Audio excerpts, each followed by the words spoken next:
What's up, beautiful people? We are back with a brand new game. That's right, we're about to start Pokemon Z, one of the most highly anticipated fan games of the year, created by Eric Losty and translated by Raisin. So thanks very much to you guys. I really am excited to dive into it.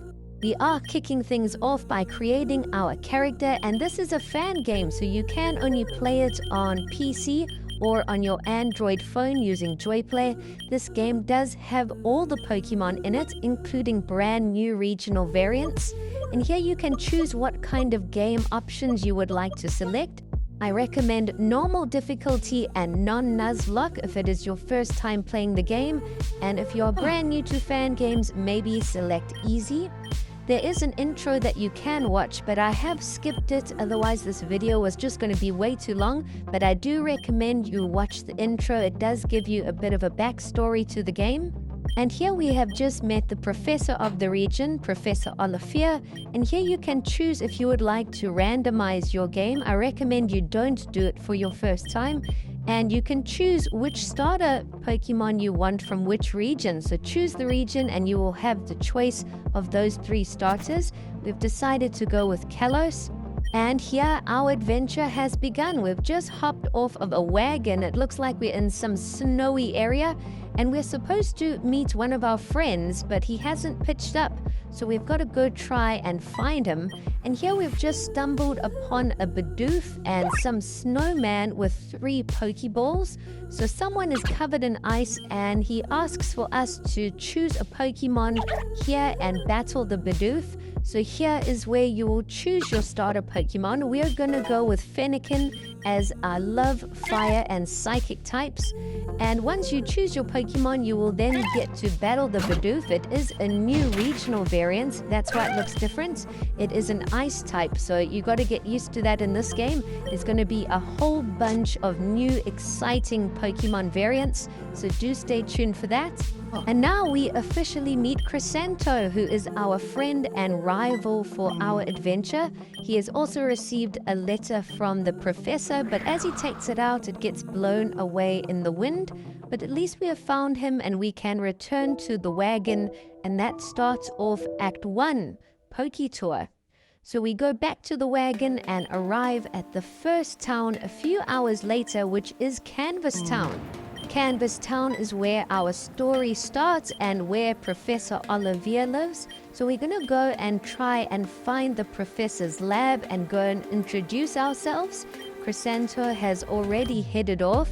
We talk to some of the locals and meet the local policeman or sheriff, and also a monotype challenge who offers you the settings for a monotype run where you only use Pokemon of one typing. I recommend you do not do that for your first playthrough. That is for advanced players. But we enter the lab and we see some vials on a table.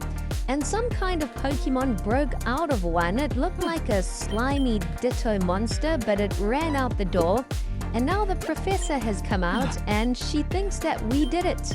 We explained to her that we didn't touch the vials and that the Pokemon monster broke out on its own. So eventually she understands, and then she tells Chrisanto that he still needs to choose his starter Pokemon.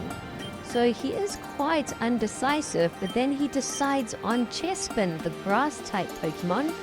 After that, the professor says we need to have our first Pokemon battle outside. But before we do that, we're going to come and collect a few items. There's also a ladder that goes to the attic where you can pick up even more items. So do come and collect all of these things before going outside. A lot of people just skip that part. But now that we've got the items, we can head out and have our very first Pokemon battle. I can't wait to take on Chrisanto, and he does have a grass type, so he's at a massive disadvantage against our fire type. The professor tells us that she's not used to the sun, so she's kind of blocking her eyes. She's been indoors for a while. But now our battle begins, and Chespin is only at level 5, as well as our Fennekin. But 2 fire attacks, and that does it. We have knocked out Chrisanto and won our very first battle. Our Fennekin also leveled up 2 levels, so that's a massive bonus. But after that, the professor tells us that the third person that is supposed to join us is actually in the next town. So she gives us the mission to head over to the next town and go and find the third friend or rival. So that's what we got to do next. After that, we can explore some of the area. So there is a nurse here that will heal up your Pokemon, but there are a house or two here for us to explore as well. So there is a little information desk there if you are not sure about anything. But we're going to chat to the rest of the people and go into these houses and see if there's any items or TMs for us. So we're just going to chat around and hopefully pick up something new and find out some new information about the region. We explore the first house and there's not much in there. We now head over to the second house. It also looks like there's a bit of a beach here, so we might have to go and check out the beach too. In the second house, the old lady tells us about 12 regions that you're supposed to battle. So I'm guessing those are like gym leaders in this game. But I can't believe there are 12 of them. That's super awesome. Normally there's only 8 gym leaders, but there might be 12 in this game. We'll have to see if we can find out a bit more information. We go to the third house and chat to the character inside. But again, there's not all that much happening here. So we're going to head out and go to the beach. We explore a little bit of the beach and there's a person on a boat here. But he tells us we aren't ready to head off in the boat. There's also like an old ancient ruined lighthouse, but it's locked, so we can't go in there yet. We're probably going to have to come back later on in the game. But now we can head over to the very first route. The professor also gave us a whole bunch of items. We got our Pokeball and a few Pokeballs and things, so we can catch Pokemon right off the bat, which is amazing. We pick up a few items and explore. It looks like it's a vineyard or something. There's a whole bunch of grapes growing. And our very first Pokemon we've encountered is a Mareep, an electric type. So I think we should try and catch it. We're going to try and throw a Pokeball out. And yes, we've done it. Our very first Pokemon in our team is Mareep. So we've got a fire type and an electric type now. I do want to try and catch a whole bunch of different types so our team is well-rounded. We also find some berry bushes here and collect a few berries. We also spotted what looks to be a farm up north, so it must be like a grape farm where they make wine. We chat to more of the characters who are working here on the farm. We pick up another Pokeball, and now we're going to enter the building and see what's going on. So yes, it is a farm. It looks like there are some Pokemon crushing grapes here in the barrels, so that's pretty cool. We also picked up a few more items. But other than that, there's not much else happening in here, so we can leave and proceed on with the route. We head up north and arrive in Vinyl Town, so that was a very short route. Vinyl Town is right here, and we've just found a big wishing well as well as a Pokemon Center, so we can heal up our Pokemon and explore the Pokemon Center and see if it is different in any way. To the right, there is a ranch guy who acts as the PC. So you can heal up your team, you can use your PC. And there's also a gift here next to the counter. So we're going to go and search and see if there's any items inside. And yes, we got a whole bunch of Ultra Balls and a blood ring. So I'm not sure what the blood ring is for. We'll have to look into that a bit later. And you can also buy all your items here. So it's like a Pokemon Center and a Pokemart combined, which is pretty handy. We stock up on a couple items, but we don't have all that much money just yet. And now we can start exploring Vinyl Town. In the first house, there is a man who wants to quiz us. The answers to the quiz are 4, Magikarp, and Kadabra. If you get all of those answers right, he will gift you a hold item, a silk scarf. I believe it boosts up normal type attacks or something. So that's a nice little addition. We can also go upstairs here to see what's happening, and we chat to their little kid, but there's nothing all much to do upstairs.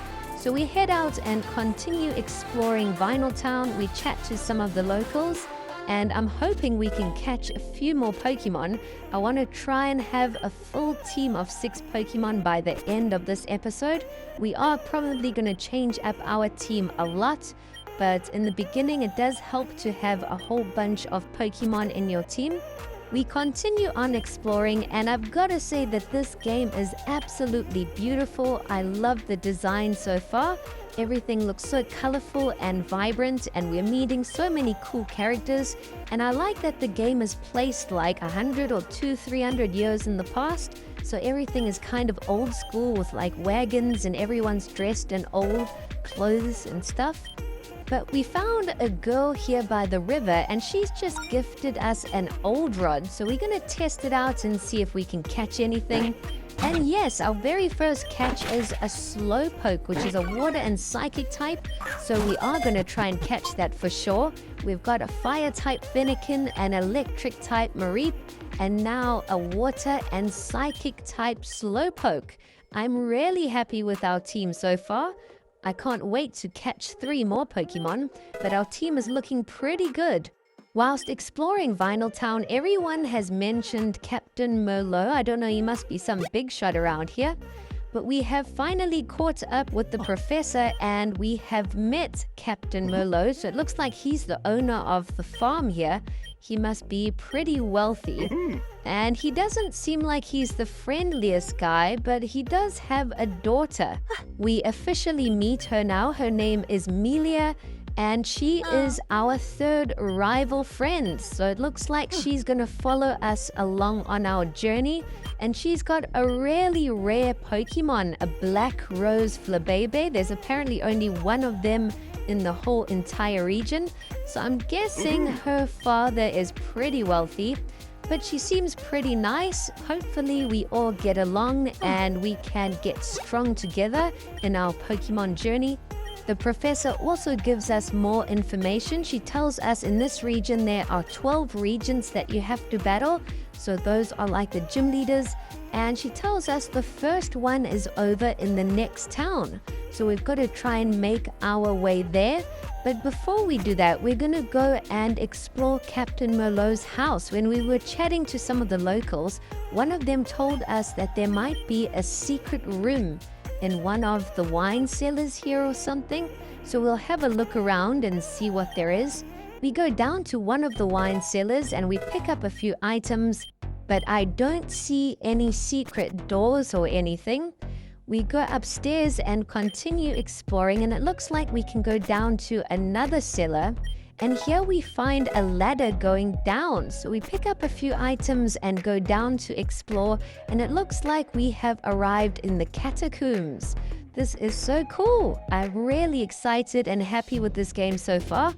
We make our way through a little puzzle area and go deeper into the catacombs, and it looks really creepy down here. I've got no idea what we're gonna find, but we encounter a wild Pokemon, and our first encounter is a Ghastly. So we absolutely are gonna try and catch this. Ghastly is probably my 2nd favorite Pokemon.